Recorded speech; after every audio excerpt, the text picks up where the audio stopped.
Hey, bonjour et bienvenue dans le personnel de la culture sur Nemesis. À première vue, Ken est juste un enfant. Petit, poli, trop jeune pour se battre. Mais derrière ce regard calme, il cache une volonté implacable. Pas celle de briller, mais celle de réparer ce qui a été brisé. Il vient avec un poids immense sur les épaules, celui d'un enfant qui a vu sa mère mourir. Et sa persona, Némésis. Dans la mythologie grecque, Némésis est la déesse de la juste rétribution. Pas une divinité de la vengeance aveugle, mais de l'équilibre, de la conséquence, de ce qui doit arriver à ceux qui ont abusé. Elle corrige les excès, elle punit l'arrogance.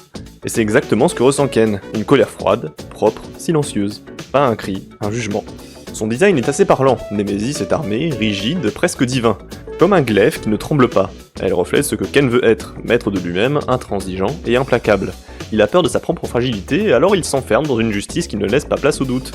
Mais ça, ce n'est que la première étape. Quand Ken grandit, quand il comprend que la vengeance ne lui rendra rien, quand il accepte qu'il souffre mais qu'il n'est pas seul, sa persona évolue. Elle devient Kalanémi. Un nom venu de la mythologie hindoue cette fois. Dans les textes anciens, Kalanémi est un démon. Mais plus qu'un ennemi des dieux, c'est une figure du temps. Son nom signifie littéralement la jambe du temps. Le cercle, l'inéluctable retour. Kalanémi incarne le fait que tout tourne, tout se répète, et que l'on ne peut pas fuir ce qui doit arriver. Ce n'est plus une justice tranchante, mais une acceptation du cycle. Ken ne cherche plus à effacer sa douleur, il comprend qu'il doit vivre avec.